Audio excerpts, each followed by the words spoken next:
बाबा हमें अज्ञान अंधकार से निकालते हैं और ऐसी पढ़ाई पढ़ाते हैं जिससे हम मनुष्य से देवता बनते हैं, है ना। आप सोचो कितनी बड़ी बात है कि कहाँ अज्ञान और कहाँ फिर अज्ञान के लिए क्या किया जाता है, पढ़ाई, है ना।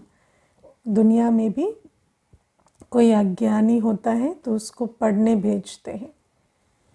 फिर अज्ञान से जब हम निकलते हैं, पढ़ाई करते हैं, तो दुनिया में कोई इंजीनियर बनते हैं, डॉक्टर बनते हैं, टीचर बनते हैं।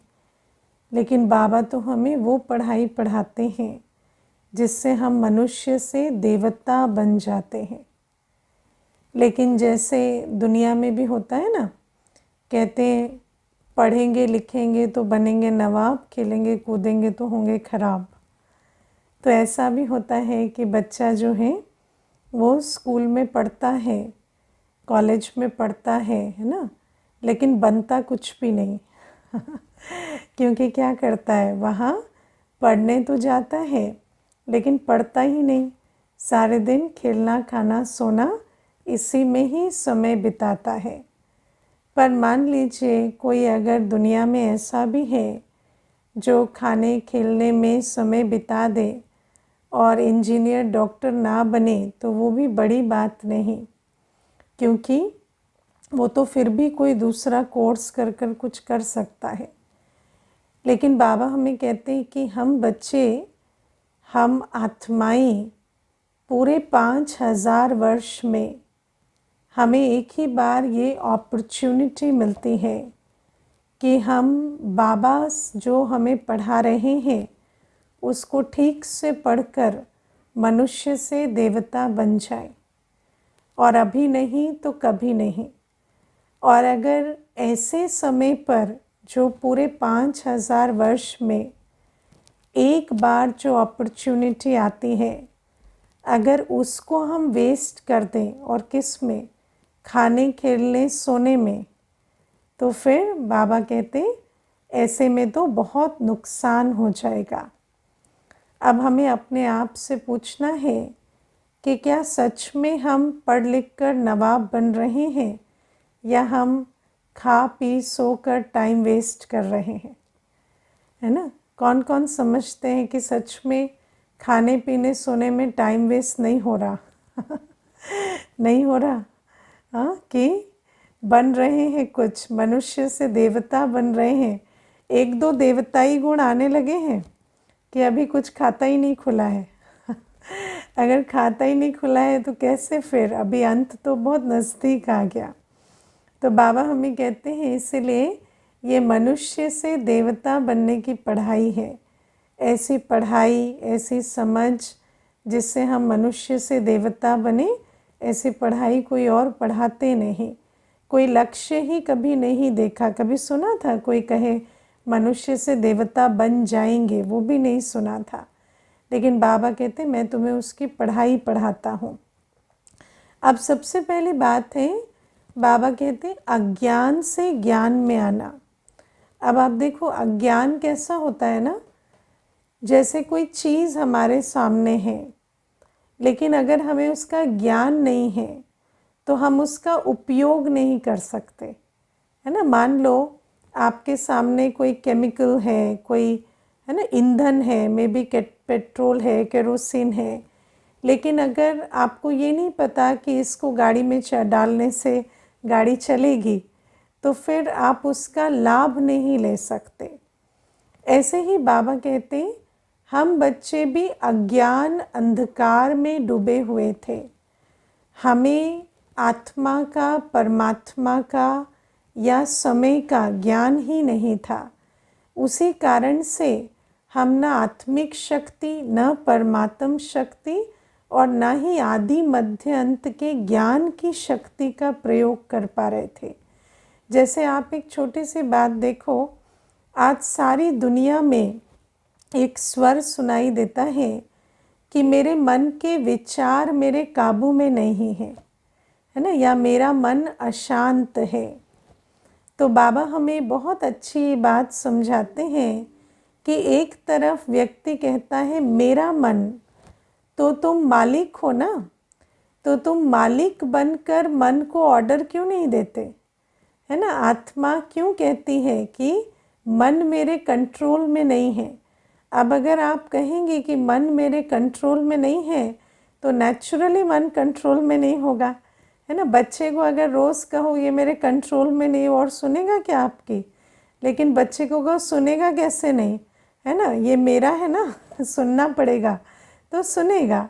तो बाबा कहते हैं ऐसे ही आत्मा को तो यही नहीं पता था, अज्ञान अंधकार ऐसा कि अपने मन के लिए सोचते हैं कि कोई डॉक्टर, कोई थेरेपिस्ट, कोई दवाई हमारे मन को ठीक करेगी, और धीरे धीरे उस मन पर कंट्रोल छोड़ते छोड़ते संस्कार ऐसा बना लेते हैं कि वो मन और शरीर, क्योंकि धीरे धीरे मन की जो समस्या है वो मन तक नहीं रहती, ब्रेन तक पहुंच जाती है, और उसके बाद भी ये मानने को तैयार नहीं होते कि मन को अगर कहेंगे इधर जाओ तो जाएगा, नहीं जाओ तो नहीं जाएगा।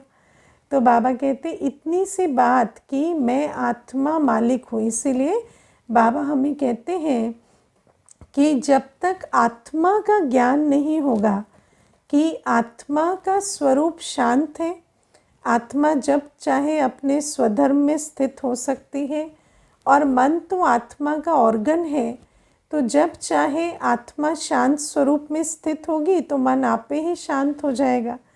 तो ये ज्ञान ना होने के कारण आज मनुष्य अपने मन से कितना परेशान है। तो बाबा हमें कहते हैं कि ये जो मन है ये तुम्हारी शक्ति है। वास्तव में ये जो मन आज तुम्हारा दुश्मन है, वास्तव में ये तो आत्मा का टूल है, आत्मा का क्या है, आत्मा का ऑर्गन है। आत्मा इस मन के द्वारा संकल्प रच कर सृष्टि रच सकती है। बाबा हमें कितनी सुंदर विधि बताते हैं कि संकल्प से सृष्टि रचो। अपनी सृष्टि भी, अपनी डेस्टिनी भी कैसे रचते हैं हम? बाबा जो हमें श्रेष्ठ संकल्प देते हैं, मैं पवित्र आत्मा हूँ, मैं श्रेष्ठ आत्मा हूँ, मैं दिव्य आत्मा हूँ। जब हम इन संकल्पों को रचते हैं तो हम अपने भी भाग्य, अपने पवित्र स्वरूप, शांत स्वरूप, श्रेष्ठ स्वरूप में स्थित होते जाते हैं। और बाबा कहते अपने संकल्पों से फिर हम वायुमंडल में भी वो ऊर्जा जो है क्रिएट करते हैं, जिससे हम दुनिया को भी, सृष्टि को भी शांत पवित्र बनाते हैं।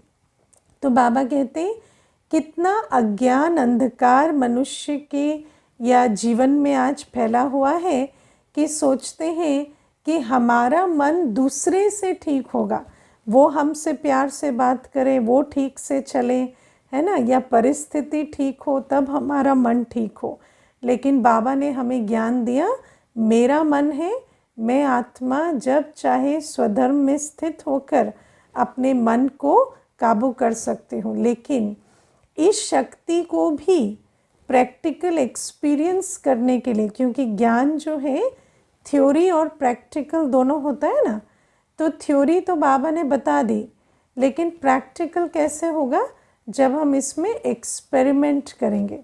तो जब हम योग में बैठते हैं और संकल्प लेते हैं कि मैं आत्मा हूँ, शांत स्वरूप हूँ, मन शांत है, तो आपको फिर उस एक्सपेरिमेंट से एक्सपीरियंस होता है कि एक्चुअली मैं आत्मा हूँ, मन में संकल्प रचती हूँ, शांत हूँ तो शांत हूँ, है ना। तो बाबा कहते इस प्रकार से हम अपनी जो ज्ञान के आधार से अपनी शक्ति को रिक्लेम करते हैं, जो अभी तक हमने छोड़ दी थी।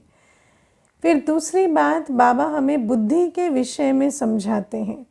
बाबा कहते कि दुनिया में तो कहते हैं हमारी बुद्धि भटकती है ना, कंसंट्रेशन नहीं है। लेकिन बाबा कहते बुद्धि भी तुम्हारी है, तुम जब चाहो, जितनी देर चाहो उसको एकाग्र कर सकते हो। और बाबा कहते बुद्धि भी तुम्हारी शक्ति है, क्योंकि इसी बुद्धि के योग से तुम अगर इस बुद्धि को पुरानी दुनिया के चिंतन से निकालकर इस बुद्धि को मुझ पर एकाग्र करेंगे, मैं जो ज्ञान, पवित्रता, शांति, प्रेम का सागर हूँ, तो बुद्धि बल से तुम बाप समान बन सकते हैं। बुद्धि योग से तुम बाप समान बन सकते हैं। बाबा कहते दुनिया में तो मनुष्य जो है क्या नहीं करते, यज्ञ, तप, जप, है ना, गंगा स्नान, तीर्थों पर जाना, इतनी मेहनत करते हैं, उपवास करते हैं, साधना करते हैं, कितना कुछ करते हैं ना, कैसे टांग पे टांग चढ़ाकर खड़े होते हैं, है ना, कितना आप सोचो समाधि लगाकर बैठते हैं। लेकिन बाबा कहते हैं कि ये जो एक ज्ञान की पॉइंट है कि देखो, जब मैं ज्ञान में आई ना, मुझे बहुत इंटरेस्टिंग लगा कि जैसे कोई मसल होती है ना शरीर की, उसको हमने यूज़ ना किया हो तो हमें पता नहीं होता है कि ये ऐसे यूज़ भी होती है। मानो ये पीठ है ना, ये कहाँ तक पीछे बेंड हो सकती है, अगर कभी किया नहीं है तो पता नहीं होता। लेकिन जब किसी को योगा करते देखते हैं तो देखते हैं अरे ये तो अपने शरीर को कहाँ तक मोड़ रहे हैं, तो फिर सोचते हैं अच्छा इनका शरीर कुछ अलग होगा। लेकिन फिर थोड़ी थोड़ी कोशिश करते हैं तो पता चलता है अच्छा ये तो अच्छा खासा मुड़ भी जाता है, लेकिन अभ्यास लगता है। ऐसे ही बाबा हमें ज्ञान देते हैं और योग सिखाते हैं कि तुम्हारी जो बुद्धि है ना, ये जैसे बाहरमुखी हो सकती है, ऐसे अंतर्मुखी भी हो सकती है, और परमधाम पर भी तुम इस बुद्धि को एकाग्र कर सकते हो। और जब हमें ये ज्ञान मिलता है कि हम तो इस बुद्धि को इस दुनिया से परे परमधाम में प्यारे बाबा के पास ले जाकर, और इस बुद्धि बल से, और जहाँ बुद्धि की एकाग्रता होती है वहाँ की एनर्जी, वाइब्रेशन हम एब्जॉर्ब करते हैं। तो जैसे ही ज्ञान मिलता है तो हम उस बुद्धि की कमाल या बुद्धि की शक्ति को यूज़ करते हैं। और बाबा कहते हैं इस एक विधि से, इस बुद्धि के आधार से तुम अपने सारे विकर्म विनाश कर सकते हो 63 जन्मों के।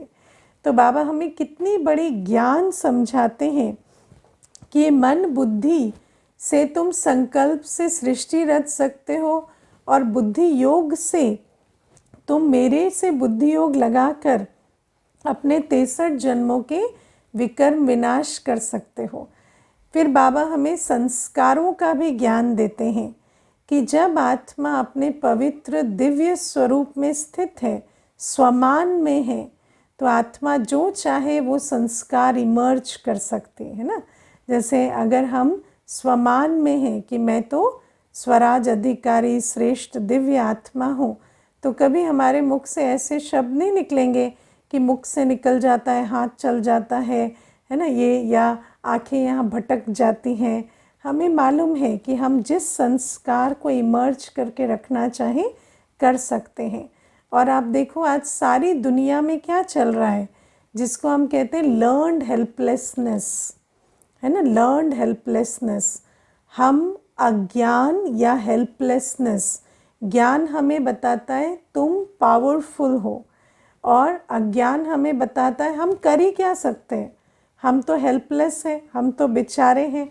देखो दुनिया में हर कोई क्या कह रहा है कि हम क्या कर सकते हैं, हम तो छोटा सा प्राणी हैं, हम तो, है ना, भगवान की धूल है या धूल का कण है, और हम तो कुछ भी नहीं कर सकते। ऊपर वाला जो है वो करेगा, या दूसरा व्यक्ति जो है वो करेगा, या कोई देवता प्रत्यक्ष होंगे वो करेंगे, है ना, या कहते हैं कि गवर्नमेंट को करना चाहिए, या कहेंगे हमारा पड़ोसी प्रॉब्लम है उसको करना चाहिए। लेकिन बाबा कहते हैं कितना बड़ा अज्ञान है कि हम एक दूसरे को सिखाते हैं कि हम कुछ नहीं कर सकते, मनुष्य कर ही क्या सकता है। लेकिन बाबा कहते हैं कि मैं तुम्हें ज्ञान सिखाता हूँ कि जैसे मुझे कहते रचयिता, तो तुम मास्टर रचयिता हो, तुम मेरी संतान हो, और तुम बच्चे अपने संकल्प से, बुद्धि से, दृष्टि से, वृत्ति से, कर्मों से नई दुनिया की रचना कर सकते हो। बाबा हमें कहते हैं तुम तो मेरा राइट हैंड हो, तुम मनुष्य से देवता बन दैवी सृष्टि की स्थापना करने वाले बच्चे हो। तो जब तक बाबा नहीं आते हम तो सोचते हैं कि दुनिया इतनी है ना, देख तेरे संसार की हालत क्या हो गई भगवान। लेकिन भगवान कहते हैं कि इस संसार को जिसका इंतज़ार है वो तुम ही हो, कोई बाहर से नहीं आएगा। मैं भी तुम्हारे द्वारा कर्तव्य कराता हूँ। बाबा कहते मैं भी करता नहीं हूँ, मैं करन करावनहार हूँ, मैं तुम्हारे द्वारा करवाता हूँ। तो बाबा कहते ये जो पढ़ाई है, एक तो कि आत्मा का ज्ञान, कि आत्मा कितनी शक्तिशाली है, आत्मा परमात्मा की संतान, मास्टर रचयिता है, मास्टर पतित पावन है। बाबा कहते तुम्हें किसी की मदद नहीं चाहिए, तुम तो मददगारों के मददगार का राइट हैंड हो। तुम तो स्वयं की मदद कर अनेकों की, इस विश्व की मदद करने वाले बच्चे हो। तो पहली बात बाबा हमें ये समझाते हैं, अज्ञान अंधेरे से निकाल, ज्ञान सोजरे में लेकर आते हैं। अभी देखो मैं आपको बहुत छोटी सी बात बताती हूँ। जैसे कोई जब कोर्स करने आते हैं तो 2-4 दिनों में ही उनको ये बात समझ में आने लगती है कि हम अपने संकल्प के रचयिता हैं, हम अपनी बुद्धि को ध्यान एकाग्र करने वाले हैं।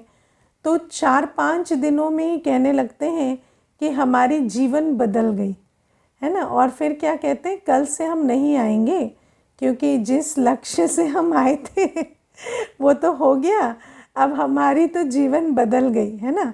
तो हम उनको कहते हैं कि जीवन बदलना कोई बड़ी बात नहीं है, दुनिया बदलनी है अभी। क्योंकि ये जो जीवन है, चलो ठीक है आज आपको रिलीफ मिल गई, लेकिन ये जो इतना बड़ा संसार है जिसमें अनेकों की जीवन दुख अशांति की है, इस संसार को हमें अब परिवर्तन करना है। और बाबा कहते आत्मा जो है, बच्चे बाबा के ये ना सोचें कि बस हमने अपने मन बुद्धि को काबू कर लिया और हम अभी नकारात्मक चिंतन नहीं करते, बुद्धि को नहीं भटकाते, तो हमने अपना कर्तव्य पूरा कर दिया। बाबा कहते हैं ये जो संस्कार से संस्कृति, संस्कृति से संसार बनाना है तुम्हें, है ना। तो बाबा कहते हैं अपने संस्कारों को बदलना है, सिर्फ ये नहीं कि मन हटा दिया, बुद्धि हटा दी, नहीं, अपने संस्कारों को बदलना है।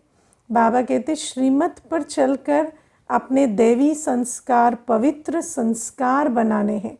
और संस्कार कब बनते हैं, संस्कार टेम्पररी रिलीफ से नहीं बनते, संस्कार तब बनते हैं जब हम बहुत काल तक श्रीमत का बल, योग का बल जमा करते हैं।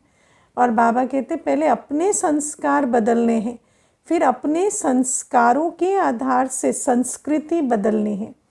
कैसा भी वायुमंडल हो, कैसी भी आसपास व्यवहार हो, लेकिन आप अपना मीठा दैवी संस्कार इमर्ज करके रखें। आप अपने श्रेष्ठ संस्कारों से कर्म करें। जब आप ऐसे चलते हैं तो सामने वाला भी देखकर आपको कॉपी करता है। आपके शब्द, आपके कर्म कैसे हो, ज्ञान स्वरूप, पवित्र स्वरूप, शक्ति स्वरूप सदा। और वो कब होगा, जब आपके संस्कार बदल गए हैं। ऐसे नहीं कि आज ज्ञान सुना तो जोश है तो ठीक है, कल मुरली मिस हो गई तो वापस हम वैसे के वैसे। वैसे में परिवर्तन नहीं आता, वैसे तो और ही क्या होता, सामने वाले आत्मा का फेथ हट जाता है ना। वो कहते आज इनकी डोज नहीं मिले ना, ये भी क्या है, बीमार हैं, इनको डोज मिलती है तो ठीक ठाक रहते हैं। फिर पूछ भी लेते हैं आज अपनी दवाई नहीं खाई क्या, आज वापस से बंदरपना वापस आ गया है। तो बाबा कहते कि नहीं, इस प्रकार से नहीं।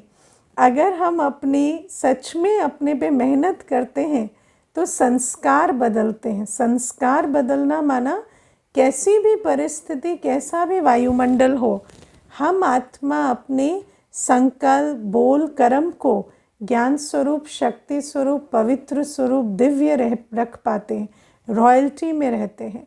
और जब ऐसे रहते हैं तो दूसरी आत्मा पर भी छाप पड़ती है और धीरे धीरे संस्कृति बदलती है, आपके आसपास की दुनिया बदलने लगती है। और बाबा कहते जब ऐसे एक दीपक से दूसरा, दूसरे से तीसरा जगता है तो एक स्वर्णिम संसार की रचना दूर नहीं। फिर एक दिन संसार बदल जाएगा जहाँ एक भी पतित, एक भी कमज़ोर नहीं होगा। तो पहला ज्ञान बाबा हमें देते हैं आत्मा का ज्ञान। दूसरा ज्ञान लक्ष्य का ज्ञान भी बाबा देते हैं कि ऐसा नहीं कि तुम्हारा लक्ष्य सिर्फ ये है कि जो दुख तुम अनुभव कर रहे थे, जो पीड़ा चिंता अनुभव कर रहे थे, बस उससे छूट गए। हमारा लक्ष्य ये है कि हम स्व परिवर्तन से विश्व परिवर्तन करें। आप दुनिया में कोई ऐसा लक्ष्य नहीं रखते। मुझे याद है एक भाई आए थे, वैसे तो कंपनी में सीईओ थे, लेकिन मैंने उनको कहा कि हमारा जो मोटो है वो है स्व परिवर्तन से विश्व परिवर्तन। तो मुझे कहते हैं मुझे विश्व परिवर्तन में कोई इंटरेस्ट नहीं है, मुझे सिर्फ स्व परिवर्तन करना है, और वो भी ऐसा कि बस मुझे तकलीफ़ ना हो, है ना। लेकिन बाबा हमें कहते हैं कि अगर विश्व परिवर्तन नहीं होगा तो स्व परिवर्तन भी कितने दिन टिक पाएगा, है ना। तो बाबा कहते हैं अभी जो कलयुग की हालात है, ऐसे में हमें स्व परिवर्तन से विश्व परिवर्तन, पढ़कर पढ़ाकर नई दुनिया रचना, खुद भी मनुष्य से देवता बनना और देवी संसार का निर्माण करना, ये लक्ष्य रखना है। दूसरी बात बाबा हमें कहते परमात्मा का ज्ञान। अब आप देखो दुनिया में हमें परमात्मा के बारे में क्या सिखाया जाता है कि परमात्मा जो है वो रक्षक है, और जो भी आपकी समस्याएं हैं वो परमात्मा हर लेंगे। और उसको उस तक पहुंचने की विधि क्या है? आप कीर्तन गाएं, भजन गाएं, पूजा पाठ करें, है ना, या कोई मंत्र उच्चारण करें, या तीर्थ जाएं, जप तप करें, या शास्त्र पढ़ें। लेकिन बाबा हमें कहते हैं कि ना तो मैं ऐसा है कि तुम मुझे यज्ञ जप तप करेंगे तो मैं आकर परिस्थिति बदलूँगा, ये मेरा काम नहीं है। तो बाबा हमें अपना ज्ञान देते हैं कि मैं हूँ कौन? मैं हूँ ज्ञान गुण शक्ति का सागर, और मुझ तक पहुँचने की विधि कोई झांझ बजाना, कोई कीर्तन करना, तपस्या करना, कोई, है ना, यज्ञ रचना, कोई जाप करना, कोई तीर्थ करना, शास्त्र पढ़ना, ये मुझ तक पहुँचने की विधि नहीं है। अगर आप विधिवत भी बहुत पूजा प्रार्थना करेंगे तो भी बाबा कहते वो मुझ तक पहुँचने की विधि ही नहीं है। मुझ तक पहुँचने की बहुत सिंपल विधि है जो मैं खुद आकर सिखाता हूँ और वो विधि है कि तुम अपने को देह सहित देह के धर्मों संबंधों को भूल, अपने को आत्मा समझ, बस बुद्धि को मेरे से लगाओ, और मैं जो हूँ जैसा हूँ, मुझे सर्व गुणों से, सर्व शक्तियों से, सर्व संबंधों से मुझे याद करो। तो बाबा कहते हैं कि योग का ज्ञान भी मैं तुम्हें देता हूँ। ये जो परमात्मा का ज्ञान और परमात्मा से योग लगाकर विकर्म कैसे विनाश करने हैं, ये भी बहुत नया ज्ञान है जो बाबा हमें देते हैं। क्योंकि दुनिया में तो भगवान से कनेक्ट करने का ज्ञान ही अलग है ना। दुनिया में कोई कहेंगे कि आप जाएं मूर्ति के सामने बैठें और अपनी जो 10 इच्छाएं हैं वो बता दें, है ना, और अगर इच्छा नहीं है तो मंदिर जाकर भी क्या करना है ना, या जाके थैंक यू बोलाएं। लेकिन बाबा कहते हैं कि ये ना तो ये विधि है और ना ये लक्ष्य है। बाबा कहते हैं मैं तो ज्ञान गुण शक्ति का सागर हूँ, दाता हूँ, और तुम एक आत्मा हो जिसकी आवश्यकता ही ज्ञान गुण शक्ति है। तो बाबा कहते हैं और वो तुम्हें मिलेगी जब तुम अपने को देह सहित देह के सर्व धर्मों संबंधों से बुद्धियोग हटाकर आत्मा समझकर मुझे याद करेंगे। तो ये योग का ज्ञान बाबा देते हैं। और बाबा कहते हैं जो मैं पढ़ाई पढ़ाता हूँ ना, उसमें 4 मुख्य बातें हैं। सत्य का ज्ञान, तो आत्मा का सत्य, बाप का सत्य बाबा ने समझाया। फिर योग का ज्ञान, कैसे अपने को आत्मा समझना है, कैसे बुद्धि से भूलना है देह और देह की दुनिया को, कैसे बुद्धि को परमधाम में बाबा के पास लेकर जाना है। और बाबा कहते चारों सब्जेक्ट, ज्ञान योग धारणा सेवा, जब चारों हो तब तुम मनुष्य से देवता बनेंगे।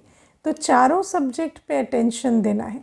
तीसरा बाबा कहते मैं तुम्हें धारणा का ज्ञान देता हूँ, है ना। दुनिया में तो कहते हैं कि अगर तुम्हें देखो पवित्र बनना, पवित्रता का महत्व दुनिया में भी लोगों को समझ में आया, इसीलिए तो पवित्र बनने के लिए वो घर द्वार छोड़कर जंगल में जाकर बैठे ना।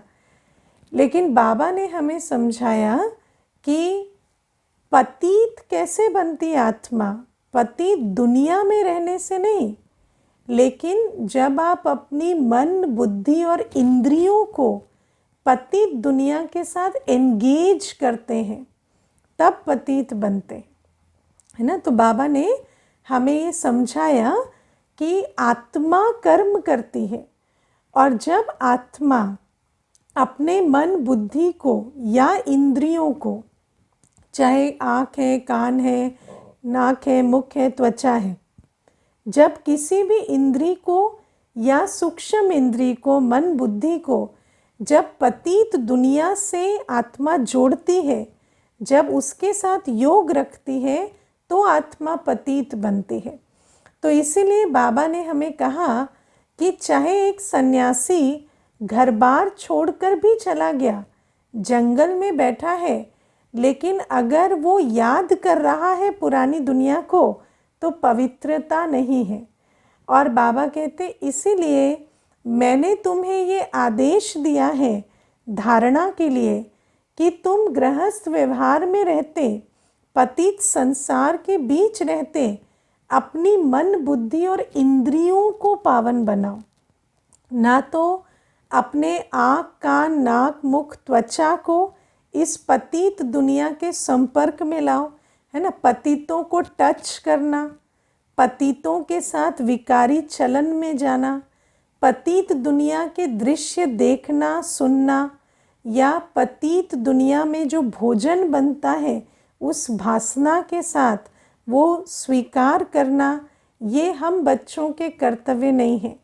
क्योंकि जब हम इन इंद्रियों से पतित दुनिया से एंगेज करते हैं, तो फिर वो दुनिया का पतितपना आत्मा के अंदर जैसे समा जाता है।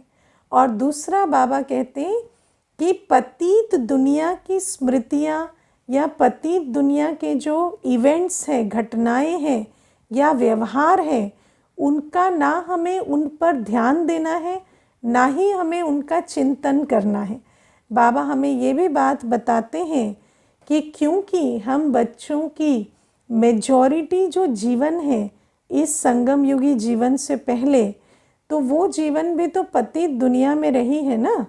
तो बाबा कहते हैं कि वो जो जीवन है, जो पतित कर्म किए या पतित जीवन रही, उस जीवन को हम भूल नहीं जाएंगे। ऐसा नहीं होता कि कोई मेमोरी से डिलीट हो जाए, लेकिन बाबा कहते तुम उसे याद मत करो, क्योंकि याद करेंगे ना तो फिर से उसका प्रभाव आएगा। तो बाबा कहते हैं ना तुम बाहर की पतित दुनिया को याद करो, ना उसके बारे में चिंतन करो, ना अपनी जो बीती जीवन है उसमें कितना भी पतितपना हो, ना तुम उसे याद करो। वो है, वो आपका सत्य है, लेकिन उसे आप याद नहीं करना। और दूसरा बाबा कहते हैं इंद्रियों को भी पावन बनाओ, पुरानी दुनिया का देखना, सुनना, खाना, पीना, या है ना ये जो पतित शरीरों के साथ टच का जो एंगेजमेंट है वो नहीं होना चाहिए। तो बाबा हमें कहते हैं इस प्रकार से तुम पवित्र बनेंगे। पवित्र बनने के लिए तुम्हें कहीं भाग जाने की ज़रूरत नहीं है, लेकिन पुरानी दुनिया में रहते भी जिस प्रकार से तुम पतित बनते हो, उस विधि से, उसी विधि को उल्टा करने से तुम पावन बन जाएंगे। तो पवित्र बनने का ये अनोखा ज्ञान बाबा हमें देते हैं कि कैसे हम पुरानी दुनिया में रहते भी मन, बुद्धि और इंद्रियों को न्यारा रख और हम अपने को पावन बनाएं। फिर चौथी बात बाबा कहते सेवा का ज्ञान मैं तुम्हें देता हूँ, है ना। सेवा का ज्ञान क्या है? दुनिया में भी आप देखो सेवा का महत्व रखते हैं, चाहे मस्जिद में हो, चाहे गुरुद्वारे में हो, चाहे मंदिर में हो, हर जगह, या चर्च में हो, सेवा का महत्व रखा जाता है। हर कोई कहता है कि सेवा करनी चाहिए, है ना। हर धर्म में भी ऐसी बातें लिखी होती हैं कि आपको अपना इतना है ना धन का भी हिस्सा निकालना चाहिए या जाके श्रम दान करना चाहिए। ऐसी बातें तन मन और धन की सेवा के लिए हर धर्म में भी बताया जाता है, ये कोई नई बात नहीं है। लेकिन बाबा हमें एक बहुत महत्वपूर्ण बात सेवा के विषय में बताते हैं, वो ये कि तुम्हें पतित आत्माओं को पतित पने में सपोर्ट करने में सेवा नहीं करनी है ना। जैसे मान लो एक आत्मा पतित है, उसका काम ही है खाना सोना विकारी जीवन जीना। अब उस आत्मा को आपने अपना तन दिया धन दिया है ना, या अपने संकल्प दिए, तो आपने क्या किया, उसकी पतित जीवन और पतित पने के खाते को मैं अपना सहयोग दिया है ना। तो बाबा हमें कहते हैं इसीलिए अगर हम वो करते हैं तो वो सेवा नहीं होती, उससे उसका भी कल्याण नहीं होता और अपना भी पाप का खाता बनता है। तो बाबा कहते हैं सेवा माना एक आत्मा जो अपने आप को नहीं पहचानती, बाप को नहीं पहचानती और अपने स्वधर्म को नहीं जानती कि मैं एक दिव्य पवित्र आत्मा हूँ, उस आत्मा को आत्मा का, बाप का, स्वधर्म का, लक्ष्य का परिचय देकर उसको अपने तन मन धन सहयोग शक्ति से जब हम बाप की श्रीमत पर चलने के लिए जब हम प्रेरणा देते हैं तो उसको कहेंगे हम कि ये सेवा है ना। पतित को टच नहीं करना माना विकार, हग हैंडशेक कुछ नहीं बाबा कहते हैं हमें कुछ नहीं करना, ना हमें कोई विकारी लस्टफुल एंगेजमेंट करनी है, ना हमें कोई टच या हैंडशेक या कुछ भी करना है ना। इसीलिए तो बाबा हमें कहते हैं ना, हम जब आत्माओं से मिलते हैं तो हम बाबा की याद में उन्हें दृष्टि देते हैं है ना। ये सब चलन हमें नहीं चलनी है। तो बाबा इसीलिए हमें कहते हैं कि ये बाबा इतना तक कहते हैं मानो हमारा कपड़ा भी किसी पतित को टच ना करे, इतना तक हमारी मर्यादा होनी चाहिए है ना। तो बाबा हमें कहते हैं धारणा की सब्जेक्ट ऐसी है, और सेवा में बाबा हमें कहते हैं हमारा तन मन धन पतित दुनिया को और पतित बनाने में ना जाए, भक्ति की आग को और प्रज्वलित करने में ना जाए। हमारा तन मन धन किस में जाए, हमारा तन मन धन लगे आत्माओं को स्व की, बाप की, अपनी पवित्रता की, पवित्र दुनिया की पहचान देकर उनको पतित से पावन बनने की प्रेरणा देने में। इसीलिए बाबा कहते हैं जैसे ब्रह्मा बाबा नंबर 1 गए क्योंकि उन्होंने शिव बाबा ने ये जो पतित दुनिया को पावन बनाने के लिए यज्ञ रचा है उसमें संपूर्ण आहुति डाली, अपना सर्वस्व ब्रह्मा बाबा ने बलिहार किया। ऐसे ही बाबा कहते हैं जो बच्चे सर्वस्व बलिहार करते हैं इस पतित दुनिया को पावन बनाने के इस यज्ञ में जो शिव बाबा सबसे बड़े से बड़े सेठ ने रचा है, तो बाबा कहते ऐसे बच्चों को उस सेवा की कमाई होती है।